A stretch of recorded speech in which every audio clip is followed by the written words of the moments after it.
Hey, everybody, it's Bradley Blankenship here again with another episode of The Source. Now, we're going to be talking about an event that is coming up here at the end of May, the 49th G7 Summit in Hiroshima. So that's going to bring the opulent, the powerful, the big economies in the world, which, although, to be fair, most economists are noting that the global south is actually taking up an increasing amount of global GDP and are at the same time also taking the brunt of global economic growth. So one has to wonder, first of all, if this group of 7 powerful economies is really what it seems, if there might be a tangent irony there with the fact that it's being held in Hiroshima, which of course is one of the only places in the world to actually have been attacked by weapons of mass destruction in live combat. And one of the other agenda items before that summit is Joe Biden, the president of the United States, will enact sanctions against China, which will curb investment from private U.S. citizens in China's high-tech market. To discuss this and more issues, we are going to be talking to an absolutely fabulous public intellectual, Indian Marxist political scientist, Vijay Prashad, who's also a very famous author and, as I mentioned, very famous public intellectual. So we're very excited to bring this episode to you, and it's going to be a really great one. So the first question I have about this G7 summit coming up at the end of May, you being an Indian and, growing up in the global south, what is your just general philosophical take on the idea of the G7 in general? Well, the history of the G7 is interesting. When the countries of the global south in the 1960s and 70s began to put forward something called the New International Economic Order, the NIEO, in the UN or United Nations agencies, it very much affected and impacted countries in Europe and the United States. They worried that they didn't want the rules of trade and investment and so on changed, in a way that wouldn't benefit them. At the same time, there was the oil-producing countries went on a kind of strike in 1973. They had the so-called oil weapon used against the West for supporting Israel. These two developments, the New International Economic Order and the oil weapon, motivated 7 countries in the world to meet in France. That's England, Britain, United States, Canada, Italy, West Germany, Japan. They met in France and they decided we're going to set up a meeting, an annual meeting place where we can talk about and strategize in our own interest. So the G7, in a way, Bradley, is a plot by the advanced industrial countries to essentially create their own understanding of the world and create and manage procedures for them to put their interests first. That's the G7, which means that if you ask me, what do you think of the G7? Well, the G7 is effectively an instrument to maintain the power of the most powerful countries, the former colonial countries over the world. That's what the G7 is. It's not there to advance the UN Charter. It's not there for humanitarian purposes. It's there to prolong the advantages of countries that had been colonial powers and now, have a lot of advantages over the world order. Is your take, though, about the growing influence of BRICS now? We're seeing a lot of, for example, countries in West Asia wanting to join BRICS in this kind of BRICS plus format. What is your take of the growing influence of BRICS?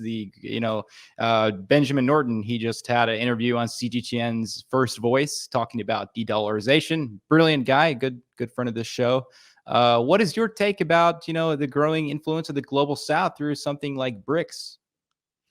Well, when the world financial crisis took place in 2006, 2007, in that period, there was a great deal of reconsideration in the large countries in the developing world about whether they should hitch their wagon to the United States as the buyer of last resort.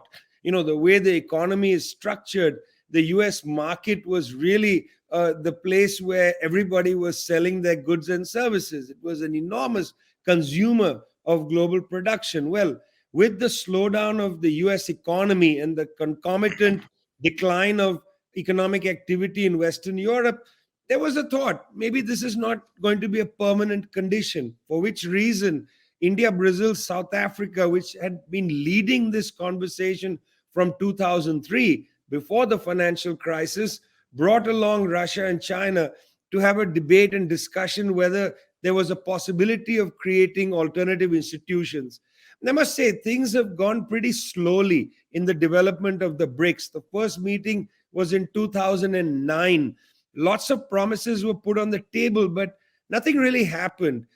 Things began to accelerate after the United States imposed a kind of new Cold War, particularly against China. Then the incentives for creating these alternative structures increased, which included the contingency reserve arrangement, which is the substitute for the International Monetary Fund, and the new development bank, which is a substitute for the World Bank. Now, obviously, there's a lot of talk these days about moving away from the dollar, but I want us to be a little more sober about this. De-dollarization can't just happen by itself. It has to happen in a kind of arrangement with a set of other policy options, including thinking of things like capital controls for countries, establishing the sovereignty of their own resources, their own financial arrangements, their own ability to drive a fiscal and monetary policy. I know there's a lot of talk of de-dollarization, and I'm very much wary and cautious about easy solutions to complicated problems. So I don't think one should get too excited about this, because after all, many countries have conducted their bilateral trade in currencies other than the US dollar. So this is not something brand new and stunning by itself. What's important is if there are a range of policy arrangements and options that allow for countries no longer to be subordinated to the US dominated international institutions, which include the World Bank, the International Monetary Fund, to be in a way trapped by the solitary way of sending financial finances across borders, which is the SWIFT system and so on. I mean, there needs to be a range of institutions and instruments created. So I'm not one to get overly excited by slogans, de-dollarization. It's a slogan now. It's not enough to focus on that. One has to look at the range of policy options and so on, and also understand whether these things are about establishing the sovereignty of countries and regions. You don't just want a policy option. You want something that's going to give sovereignty to regions. This is not very clear. If you take South America, for instance, a lot of talk about South American integration. That's great. Also talk about no longer using the dollar between, say, Brazil and Argentina. By the way, South America has always had other instruments of reconciling trade outside the dollar. The real issue for a continent like South America will be if they are able to create commodity chains in the region where everybody seems to benefit from them, and not, say, one or two countries benefiting at the expense of others. So the creation of, as it were, commodity chains for the people, that's an interesting conversation that is not really being had. If you're going to integrate, you got to integrate where everybody benefits one way or the other. You can't just integrate and then have like Brazil benefit, or integrate the African continent and have South Africa benefit. That's not exactly the way forward. That's not going to create a new world order. What we require is instruments that allow all regions and countries to find themselves benefiting. I suppose this is partly what the Chinese call right now win-win. Are you going to be able to construct win-win policies and not just permanently do win-lose, where the characters of who's winning and who's losing is changed? So you talked about the Western domination, and when I think about Western domination, I really think going back to the end of World War II and what the United States did to Japan to send a message to the rest of the world that what they did to Japan, they could do to the rest of the world. Do you feel that there's I don't know, some kind of irony to the fact that the next G7 summit is going to be at Hiroshima. It's interesting that the Japanese have decided to host the G7 summit in Hiroshima. This would have, after all, been a Japanese decision. Japan has, in the last period, been undergoing some serious internal dialogue about whether they should change their constitution, particularly Article 9, to permit Japan to have an aggressive military force. This is a big internal debate, whether Japan must become once again a major military power. There's even talk now about a Japan, United States, much strengthened axis in the South China Sea and so on. So it's interesting that they've picked Hiroshima as the site of the G7 summit. By the way, in the diplomatic blue book of 2023, Japan for the first time has an interesting section on the need for Japan to go out there and engage the global south. In fact, Prime Minister Fumio Kishida, before the G7 summit in Hiroshima, is planning a trip across Africa. He wants to go to a number of countries to try to sell the G7 narrative of the world on the African continent. It's interesting that Japan feels the need to engage with the so-called global south. Is it important that they picked Hiroshima as the city for the G7? Does it have a reference to the atom bomb? I'm not sure. I don't know if there's that much foresight and thinking that they are trying to send some secret message saying, hey, listen, we shouldn't go to an extent of putting pressure on countries and having a nuclear exchange. I don't think the Japanese are sending that message to the world, but I think the world should read that message from the fact that the G7 is meeting in Hiroshima. Right now, the pressure campaign against Russia and China has lifted the danger of even a small nuclear engagement. That's why the doomsday clock now has been closer to midnight than it has been at any time in its existence. So if the Japanese haven't deliberately chosen Hiroshima to send a message, I think we should see a message there. We want peace. We don't want an escalation that threatens a nuclear exchange. And for that, the Chinese peace proposal, 12-point peace proposal on the Ukraine conflict is very useful and it needs to be studied. I think Mr. Zelensky in Ukraine himself has taken an interest in it because I think he has understood that the West is essentially using the conflict in Ukraine as an irritant against Russia and are not serious about the needs and interests of the Ukrainian people. So even Mr. Zelensky has recognized the importance of the Chinese 12-point peace project. So if the Japanese aren't seeing Hiroshima as significant, well, we should be seeing it as significant. Yeah, that's actually one of the questions I definitely wanted to ask you. Now, President Petr Pavel, the president of the Czech Republic, recently said that China does not have an interest in peace and is in fact benefiting from the war in Ukraine. Now, I wrote about this and I politely corrected Mr. Pavel. Now, to be fair, he hasn't been president for long. It's been actually less than 2 months. He's not a lifelong politician. My girlfriend tells me that he has a master's of international relations. So maybe, he should have some familiarity with the subject. But China has a free trade agreement with Ukraine. According to Zelensky, Ukraine is the bridge between East and West, for goods between the EU and China. China has billions of dollars of tangible assets in Ukraine, including the Yuzhny port in Odessa, which Chinese engineers helped build. They own tens of thousands of hectares of Ukrainian farmland. Ukraine is the largest China is the largest import destination for Ukrainian corn and barley and so on. So, I corrected him and I said, listen, it doesn't make sense. They're getting cheap oil from Russia. That is true. But do you really think China wants to blow up their own investments in Ukraine? Of course not. This is ridiculous. Juxtapose that. This interview with Mr. Pavel came out in Politico on Tuesday. Xi Jinping, president of China, and Volodymyr Zelensky, the president of Ukraine, talked on the phone on Wednesday. I wanted to get your take on that phone call. What do you make of it? You touched on it a little bit, but if you can go a little bit more in depth specifically about this phone call that took place. It's very important that Xi Jinping spoke directly to Zelensky. It's very important. I mean, frankly, right now, the world requires major powers to step up and demand peace, because not only the war in Ukraine, but conflicts around the world are a major distraction to the common problems facing humanity, including the climate catastrophe, social inequality, the continuance of the kind of degradation of debt, not only country debt, sovereign debt, but also personal debt that people have been sinking under as a consequence of the cost of living. These common problems require solutions.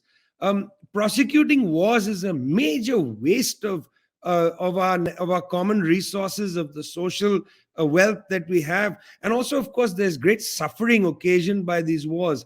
It's interesting to see several world leaders come up to the table and say we want to make an initiative of peace. Broadly put, one is, of course, President Lula of Brazil has consistently said that the guns need to stop in Ukraine, arms need to stop coming into Ukraine, and that's it. There's got to be a negotiation.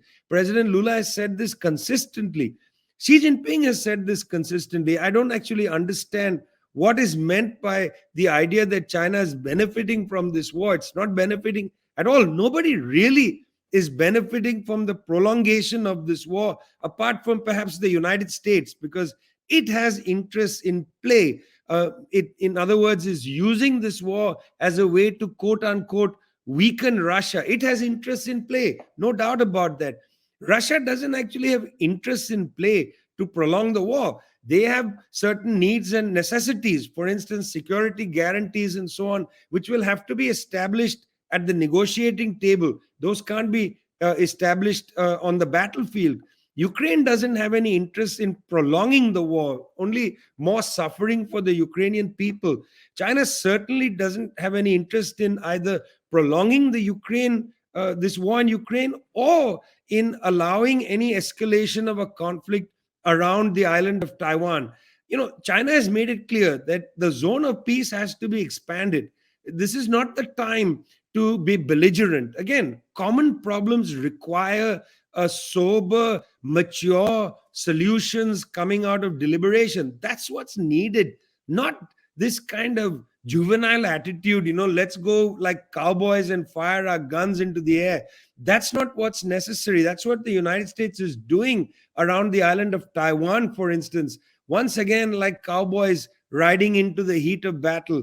Very immature, very dangerous, very provocative, and leading us into conflicts we just don't need. I mean, my friend, we are in the middle of a major problem with the climate. In India, temperatures are soaring. I mean, please, guys, focus on what's important. The fact of Taiwan, there's going to be an election in Taiwan. The likelihood of the Kuomintang coming back to power there, after all, the Kuomintang leader was in Beijing. He has talked about dialing back on the tension. The United States, with a very juvenile position on Taiwan, on the one hand, you recognize there's only one China, capital is in Beijing. On the other hand, you poke this thorn into the side of Asia, saying, look, Taiwan must be protected and so on. This duplicitous foreign policy cannot be allowed us to drive us into further wars. So for somebody to say China benefits by the war in Ukraine, that's ludicrous. Not only do they not benefit by the war in Ukraine, they don't want the Ukraine war to suggest to anybody on the planet to start a war in the South China Sea. They don't need it. Frankly, we don't need it. I think, as you were saying, nobody really needs it. Somebody asked Lula something like, now that you're president, why don't you join the democratic world order, start sending weapons to Ukraine? And he said something to this journalist, we're not at war with Ukraine or Russia. We're at war with poverty. I mean, these are the real problems in the global South that nobody's really talking about. They're making it out like this black and white democracy versus authoritarianism in their own parlance kind of battle. But it's just not, like you said, it's distracting from the problems that are really going on. Now, I want to expand on what you're talking about a little bit more about this conflict between the United States and China. For our viewers, as of recording this has not actually happened yet, but it's being discussed. The sanctions barring U.S. investment into China's high-tech sector. Now, What Vijay, what do you make about this potential, before the G7? So of course Biden is going to try to get other countries to join in on his sanctions and China's high-tech market. What do you make about this development from the United States and trying to get other countries to join to push the Chinese essentially down technologically?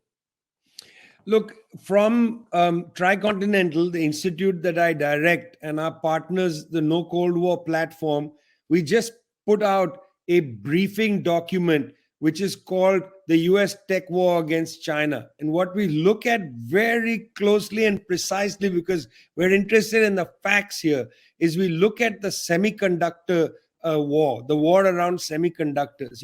It would be surprising to people to learn that Taiwan's one company, TSMC, is the world's largest semiconductor manufacturer, and it accounts for about 56% of the share of the global market.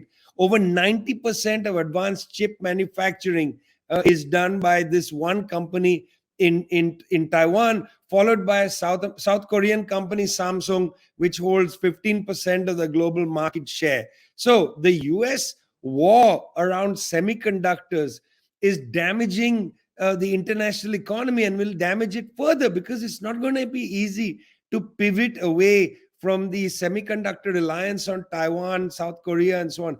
The more you put pressure on war in the eastern flank of Asia, the more you're going to disrupt the commodity chains around semiconductors. And in fact, the Taiwanese businesses have been complaining, saying that this new Cold War against China is negatively impacting them. People should know that inside their smartphone, the chances are the interview that you and I are doing now is going to be viewed on a smartphone. Inside a smartphone are billions of transistors, billions of transistors. Each of them will have a number of semiconductors, microchips. These microchips have now become tiny. Most of them are made in East Asia. This economic pressure campaign against China, which of course impacts Taiwan negatively, is going to have a deleterious effect on all the goods and services. And I mean all, okay? You can't have a good, maybe my mug doesn't have a semiconductor, okay? The mug is merely ceramic. That doesn't have a semiconductor. But to make my tea, I have to put on my stove. The stove today is not like an old stove. It has it has all kinds of devices in it. It has digital platforms and so on, which have semiconductors. You can't drive a car without semiconductor chips. Your computers, everything, washing machines, everything has semiconductor chips in it. I have an old phone, no semiconductor in it. But if you have a new phone, there'll be semiconductors. The entire global economy functions now based on these little transistors, and inside them, the semiconductors, the silicon chips. This pressure campaign against the Chinese, which is impacting Taiwan, is completely suicidal for the global economy.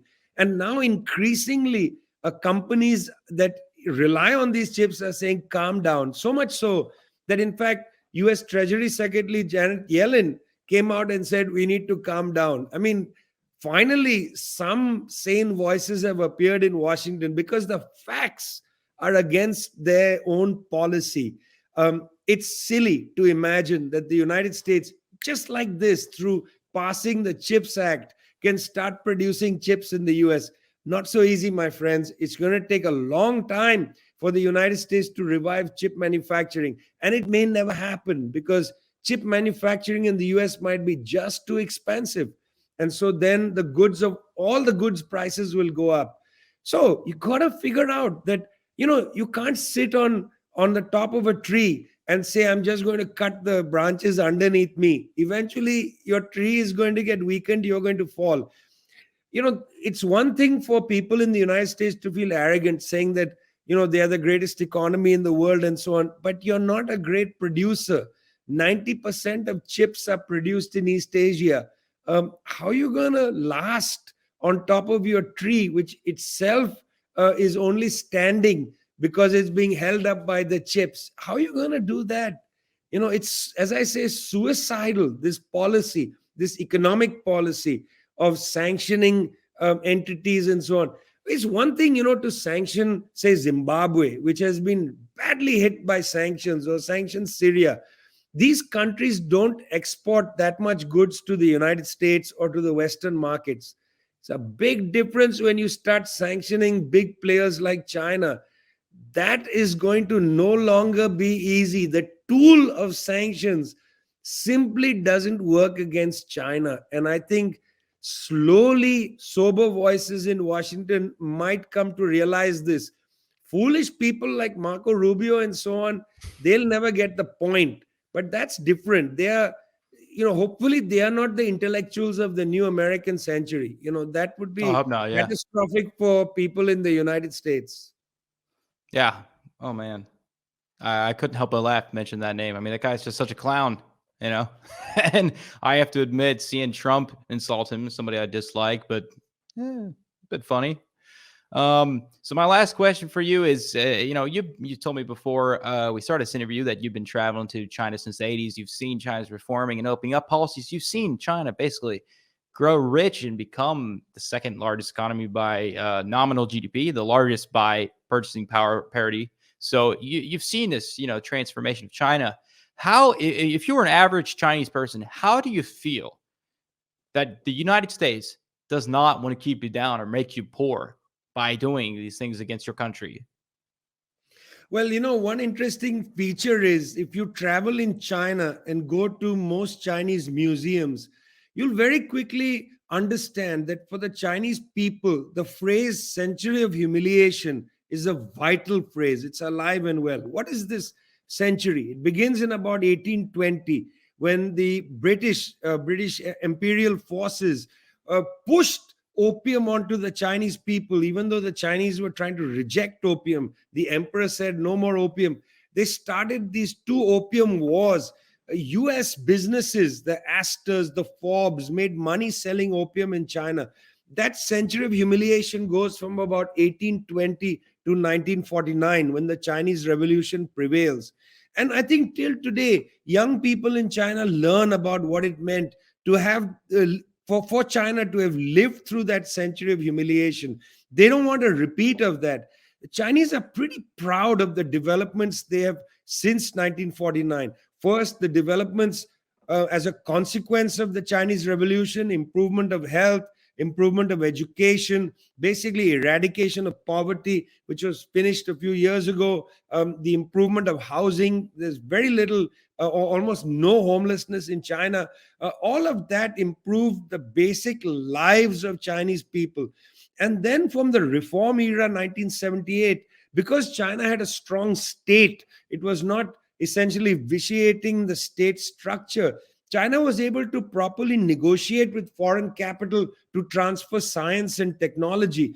And therefore, because of partly the scale of the country, the internal market, the kind of talent pool that China had within the country, it was able to take that science transfer, that technology transfer, and advance in many fields, in robotics, in high-speed rail, 5G and telecommunications, in biotechnology, and of course, in the creation of smaller and smaller semiconductors. I mean, China made some pretty amazing advances. And here, actually, Bradley, and this is a point that people should take to heart.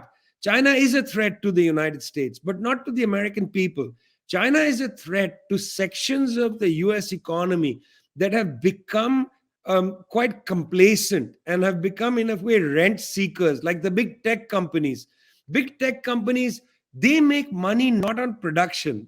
After all, Apple phones are produced in China. They make their money based on their patents, on the rent they collect on each phone being sold. They are essentially landlords of patents. Well, now when the Chinese have made as good, if not better, phones for much cheaper price, people may not be buying Apple phones. So, Apple faces an existential threat, which is why Tim Cook, otherwise, probably quite a liberal guy, was 100% behind Trump's trade war on China, because Apple has an existential crisis. If Huawei grows exponentially, if everybody's buying Huawei phones, Apple is going to face a problem. So, yeah, I mean, the advance of China, both in terms of improving the basic well-being of the people, and then this new science and tech rapid advance, this threatens the sections of US capitalism which have become sclerotic. They are not dynamic sectors.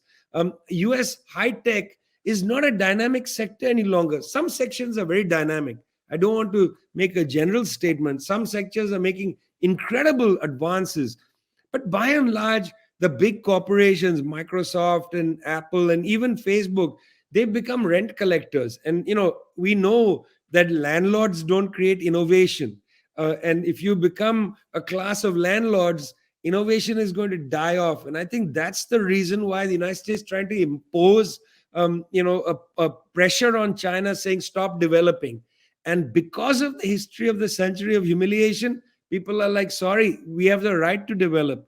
We're not going to be told to sit down when we have stood up. When Mao went to the Tiananmen Square in 1949, he said, the Chinese people have stood up. That's the great statement made by Mao. He means the century of humiliation is over. Chinese people are saying, we are not going to sit down now because you're telling us to. We've stood up, and we've stood up for a long time. Awesome. Well, Vijay, thank you so much for talking to us. I really appreciate it. And we'll get back to you all next week. Hey, everybody, if you like this content, please smash that like button. Consider giving it a share. Please subscribe. It's just one button to press. And also, if you feel so inclined, please subscribe to our Patreon to support the page. Anything is appreciated. And we thank you so much for viewing this. And we'll get back to you next week. Thanks a lot.